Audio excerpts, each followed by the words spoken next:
Yo, what's good with y'all, bro? Whew. Busy weeks, man. Busy weeks, bro. And listen, there's been a lot of exciting things going on in the NBA. This is a great season. I keep saying it. I say it like every episode, but this is actually like a phenomenal season. I'm enjoying everything that's happening. Jokic all of a sudden just started like cooking up crazy, man. Jokic is a funny guy. I think I talked about this before, where yo, I'm not gonna swear, but bro, it's so funny. Like when this guy like faces some good comp and everything, like that's when he's gonna be putting up 20 plus a game, like 20 plus shots. But even then, like he just had like a 55 points, 12 rebounds and 6 of 6 against the Clippers. He's always cooking the Clippers, dog. And for the month of November, dog, listen to these stats in the month of November. This is actually absurd to me. In the month of November, this guy, 32 points, 12 assists, 12 rebounds on 72 from the field and 47 from three. And he's making 84% of his free throws. That's wild to me. I'm not gonna lie. I gotta talk about that. That's just wild to me. Like this start of November for Jokic, this guy has just been like on a crazy tear. October was a bit slow for him. Not really. I mean, he just didn't take as much shots. I mean, he's having games where he's not even putting up like 10 shots. Like, or he's just putting up 10 in October, right? And then in the month of November, dog, this guy's just been, bro, this dude's been wilding. It's been actually crazy to see. Um, so the Nuggets are actually better than what I thought they were going to be. Not gonna lie, I didn't expect them to be 7-2, but I mean, when everyone's healthy, you got Jamal Murray back, and Jokic is playing like this. I mean, dog, it's hard for you to lose games. You feel me? Like it really is. And Aaron Gordon, I mean, a lot of people aren't talking enough about Aaron Gordon, but Aaron Gordon has been just very great for this crew for like the whole entire season, even in November too. Like even in the month of November, it's like 20 a game, 6 boards, 52, and then bro, he's making like 45% of his threes. Like you getting that from Aaron Gordon, dog, you gonna be straight. I'm not gonna hold you. I'm really not gonna hold you, bro. So yeah, Jokic is like, dang, dog. And then it gets me thinking, right? Like, even though I don't like how Jokic gets put on a different scale than a lot of the other great like players in the league right now, or even in NBA history. But I mean, like when we talk about these all-time conversations with Jokic, like especially with offensive players, he's one of the ones. I'm not gonna lie. He's really one of the ones. What's good, Daniel? Salute to you, brother. Um, Dang, man, I don't want to jump off a cliff. I don't want to jump off a cliff here, especially off of just what he's been doing recently. But man, I mean, a guy giving you 28, like a triple double dog like this guy might win another MVP. Like he's literally on pace to probably win another MVP. That's crazy to me. Right now it's between him and Giannis. Luka's been missing some games. He just had a bad game. But right now it's literally between him and Giannis Antetokounmpo. Is Jokic better than Larry Bird at this point? Honestly. Honestly speaking. Is Jokic better than Larry Bird? If you ask me, Larry Bird and Jokic actually play very similar than what a lot of people would like to admit. Larry Bird wasn't a slasher. He's more like a post scorer, similar to what Jokic does. He was a post scorer, worked back to the basket, and he's scanned and read the floor, very similar to how Jokic has scanned and read the floor. You feel me? Like very, very, very similar between the two. So when I'm watching him and watching, both of them play, I'm looking Jokic. I'm like, dog, I mean, this is basically like a 7 foot, or we'll say like 6'11". Well, Larry Bird was tall too, I'm not going to lie. But it's like 6'11", 7 foot, bigger and broader guy who is able to dominate more in the post, mainly because of his size. I think you might have to side with a guy like Jokic over Larry Bird. To me, not going to hold you. To me, because offensively, I mean,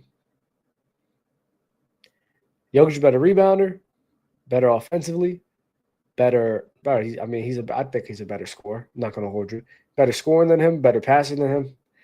So it's like, to me, I mean, it's got to be Jokic over Larry Bird in my mind. This may get a lot of people mad, and if we're going to go with defense with Larry Bird, I'm not going to lie. I am not going to hold you. I don't want to have this conversation with y'all. You stray away from like pointless debates, right? Larry Bird defense, not moving me. Not one bit. I'm sorry. Maybe at his own time is good. At his own time is serviceable. This day and age, nah. That man getting killed all the time in PNRs. Without a doubt. Religiously, too. Religiously. So, yeah, I'm giving that. I think Jokic is in these Bird talks, dog. He's in these Bird and Magic talks. I'm not going to hold you. And he's definitely above him. What's the best team Jokic ever beat, though? Like in the playoffs. His playoff resume is kind of, if you think about it, he only beat Minnesota before Ants Prime. Yeah, I mean, that's maybe a mark and a stain on Jokic as well. When we talk about the teams that he faced in the postseason, he loses to good teams, but he beats the bad teams, the teams he's supposed to beat. And Miami, I mean, Miami wasn't 8th seed, even though they made it to the finals, right? But Miami wasn't a 50-win team, right? Lakers that year when they won wasn't that good. Suns wasn't that good. And the Minnesota was hurt as well in that series too. You feel me? So, I mean, no, I think they were healthy. The issue is Cat was coming from injury and they still haven't had time to gel together, right? So it's like, and then they lose to Minnesota in the next year. And so when it comes to good comp and everything, Jokic and even his performances isn't these, Miami Heat finals performances, and these Phoenix Suns performances, this Los Angeles Lakers performances that he had when he won the chip. When he faces this good competition, in the postseason, ever since he won the chip, it's a lot shaky for him. So yes, we can sit here and have conversations about his playoff resume, right? A Bird got some duds too, dog. Like Bird even though he won his first title, like he only scored 20 points, a very inefficient 20 points. There was a game where he only scored 8. Like, come on, bro. And his postseason scoring isn't as high as you would think it would be for a guy like Larry Bird. So the playoff resume with Jokic, I can understand, especially against good competition. But there's a lot of guys like that. You feel me? There is a lot of guys. If I'm going to be fair, I think it's important to be fair here, regardless on how I feel. Dang, this little scar is crazy, dog. Look at that. That John, they got me. Split my head wide open, bro. But, enough about Jokic in the all-time talks, right? Actually, this is a good question. You got prime KG or Jokic?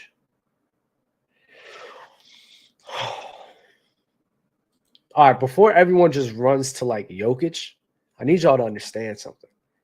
And with me admitting this, like KG and Jokic, I'm thinking about like right here, I am also admitting that KG is probably better than Larry Bird as well. But that's besides the point, right?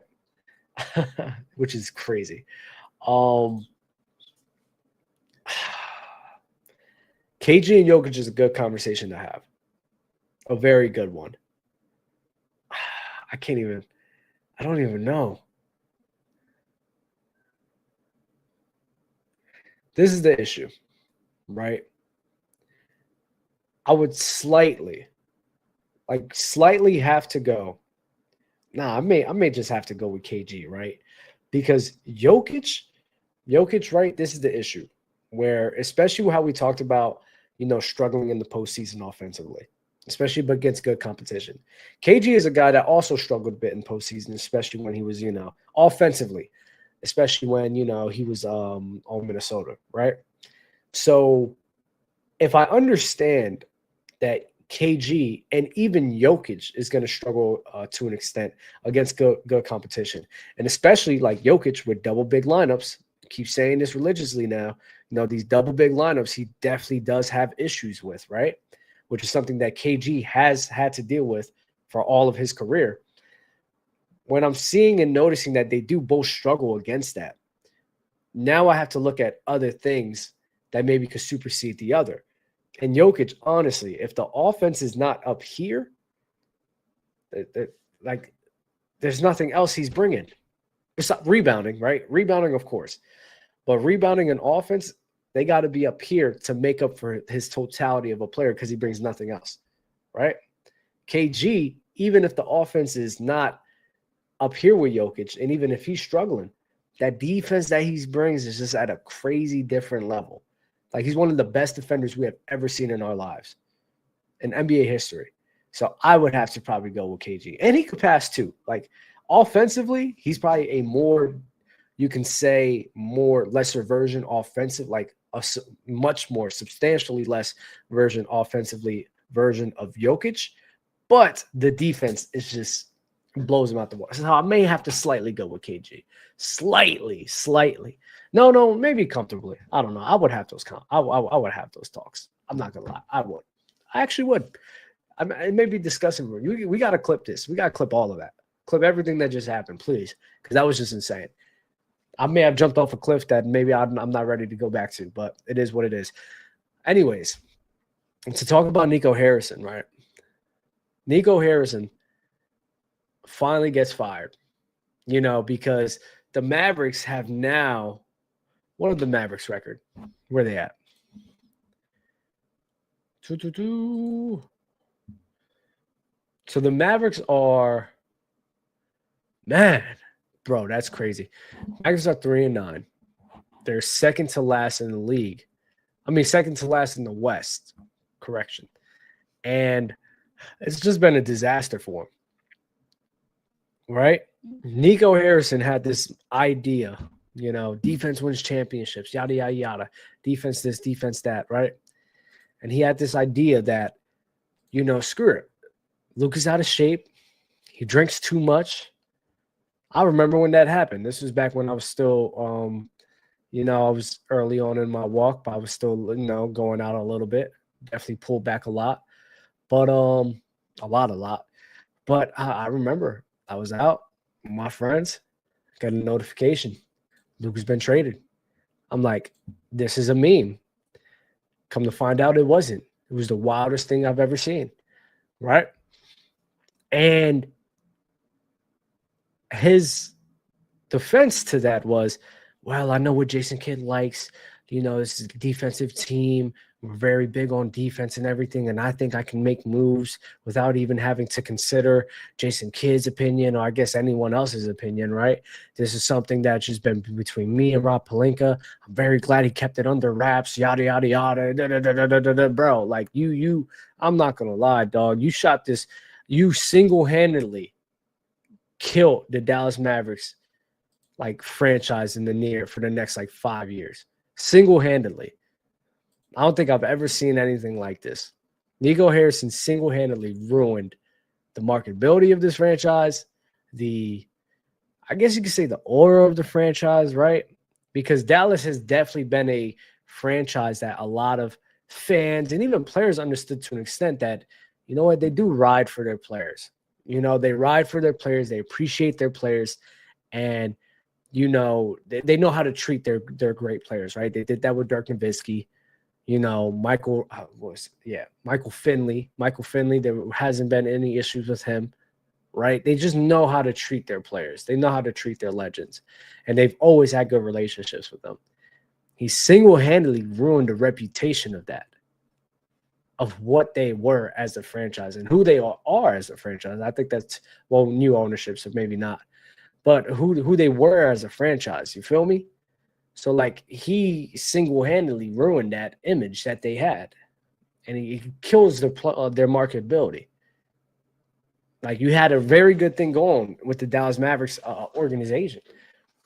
And trading literally an NBA legend, because I'm not going to lie, Luka will be, he probably already is an NBA legend. You get rid of an NBA legend that wanted nothing more than just to stay with you guys. That's wild. What's good? LUL. That's wild for you to do. He never wanted to leave. So I'm not entirely sure how Dallas, what they need to do is handle Cooper Flag properly to try to basically make up for what happened with Luka. Right now, you got to prove yourself again. Firing Nico was definitely the right decision.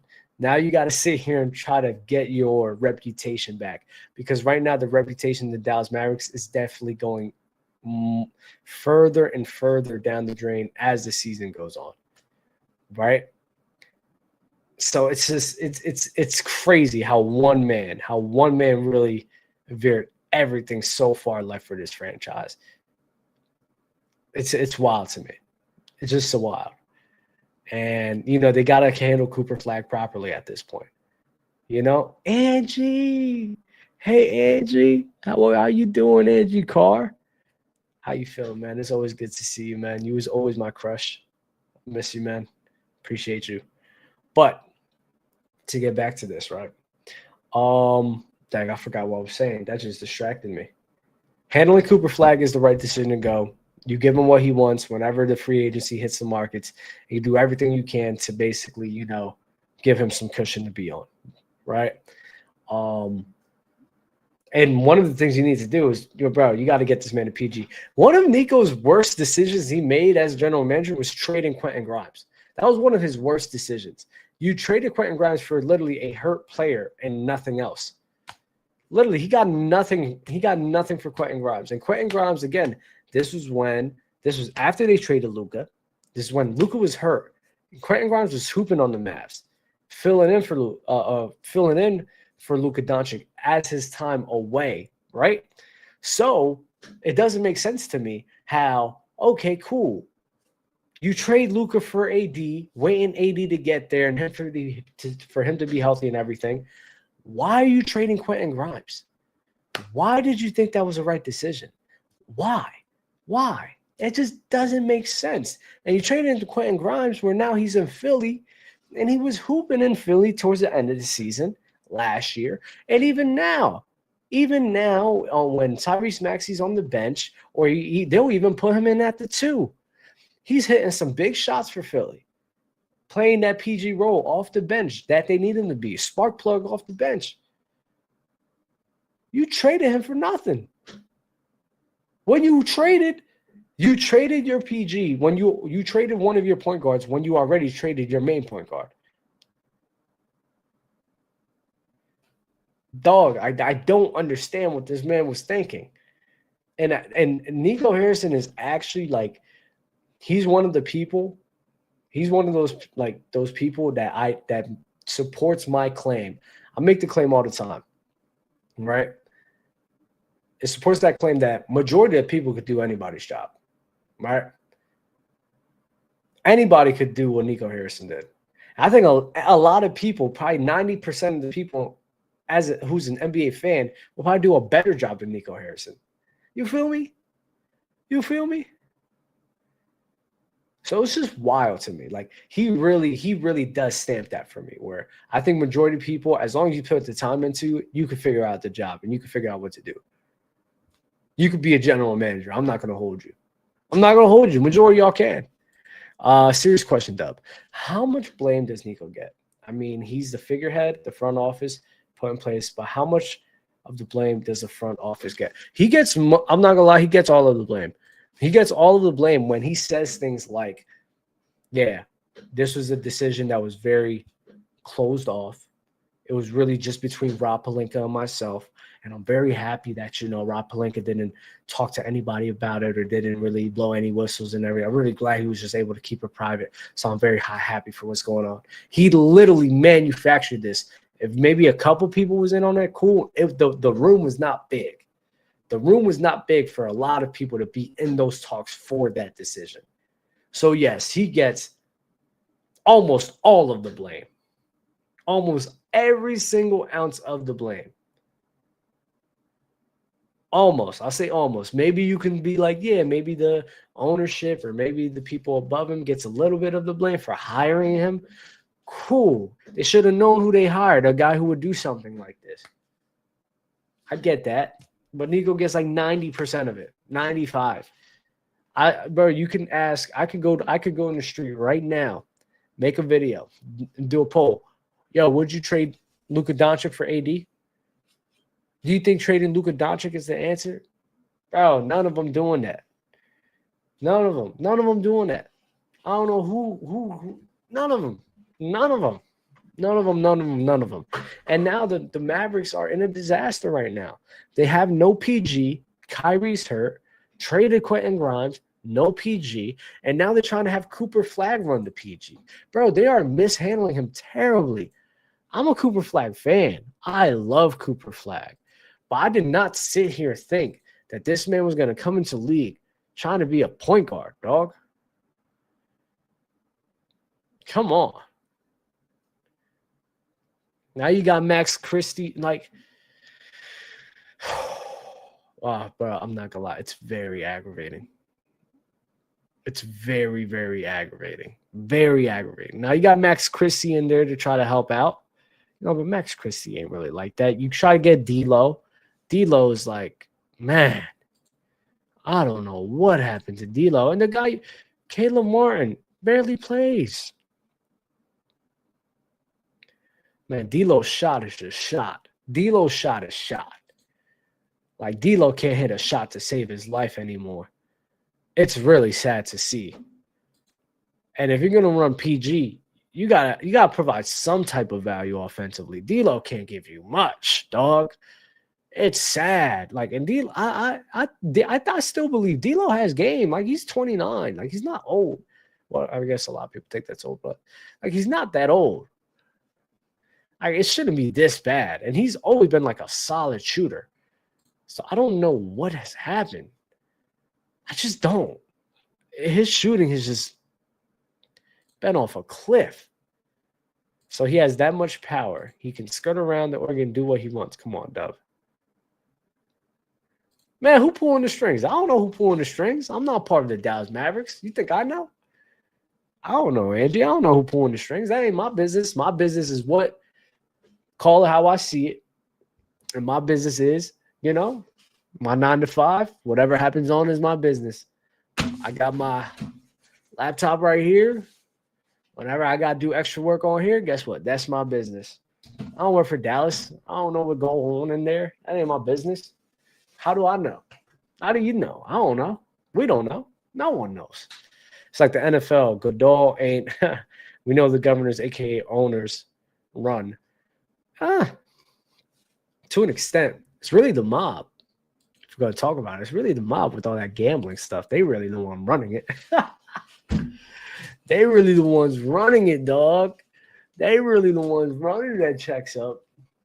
Which goes to, I'm not going to lie, I guess we're going to veer off to this too. Like, if we're going to be honest, like, honest question, and I don't even have an answer on this, right? But honest question, right? If we understand that either owners run it in terms of like making sure odds end up to what they like, either the owners, either the mob, or any type of, you know, I guess you can say background figures that's in control of everything, why are we watching the sport? Why are we watching it? Why are we watching it? Free Chauncey's crazy. But seriously, like, if we are under the idea that, okay, the ownership has some type of, you know, society that they try to control whatever they can control and veer, like, why do we watch this? Why do we try to enjoy it? You know? Because honestly, it's your viewership and your money spending watching these games, right? That funds all of them. So if you really don't like it, why are you watching it? Don't watch it then. Be honest, don't watch it then if we don't like it. That's just me. You know? So if even they got some type of thing where they control the narrative or control who wins games, guess what? I don't care. It's like WWE, dog. I'm just trying to enjoy my time on a few hours. I don't even have a few hours. On like the 1 or 2 hours that I have off in my days that I just want to chill and everything and I enjoy something. And it's basketball. It's one of them. And guess what? I'm going to enjoy it no matter what. I don't care who's in control. It's not like the players are broke. They make bread. They fine. Let's all enjoy it. That's all. But so yeah, I'm blaming Nico for that. I don't care. I'm blaming him. It is what it is. But anyways, listen, man. Like the video, subscribe. I'll see y'all another time. Y'all be easy. Salute to y'all. Peace. Oh, there we go. I've been struggling to keep my head held high. My head held high. And I've been struggling to keep probably would. Not gonna lie. Thank you for the super chat. Appreciate you.